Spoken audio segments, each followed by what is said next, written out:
It was supposed to be just another Sunday meal at my mother-in-law's place. Emily had been chatting with her mom all week, excited about seeing everyone. I expected good food, light conversation, maybe a nap afterward. Nothing unusual. But the moment we stepped into the dining room, I knew something was wrong. Sitting comfortably at the table, smiling as if he belonged there, was Ryan, Emily's ex. My chest didn't tighten, and I didn't explode with anger. I just froze, staring, trying to make sense of it. Her mother, beaming as though nothing was out of place, announced, "I hope you don't mind." I invited Ryan. It's been years since he's seen Emily. Emily's hand stalled midway to her mouth. She glanced at me quickly, nervous, then forced herself back into motion.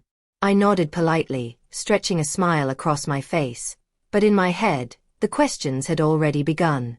Throughout the meal, the signs piled up. Ryan laughed a little too loudly at her stories. His hand brushed against hers when dishes were passed.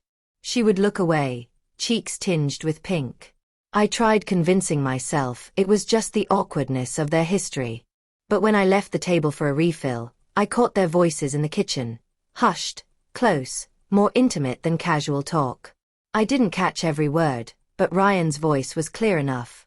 "I missed this. I missed you." I returned quietly, smile still plastered on my face. Emily avoided looking at me, and Ryan acted as though nothing had happened. Her mother, meanwhile, sat there enjoying it all, like she had staged the whole thing. That was the moment suspicion turned into certainty. Halfway through dessert, Emily excused herself to check on the coffee. Ryan slipped away half a minute later, mumbling something about washing his hands. I waited. I counted to 60 before standing and making my way down the hall. The kitchen was empty. From the guest room came muffled voices, his low, hers softer than she'd spoken all day. Then the sound I didn't want to hear, a kiss. My stomach dropped, but my mind stayed clear. This wasn't just an awkward lunch anymore. I wasn't going to shout or make a scene. I was going to leave a mark. I returned to the table, calm.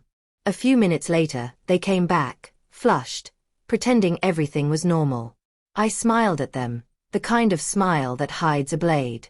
Then I rose, tapped my glass, and said, "Thank you all for being here. Today has been enlightening." The room stilled. My mother-in-law's expression wavered. Emily's eyes went wide. Ryan shifted in his chair. I went on, "Family deserves honesty, especially when old ties are still alive and well."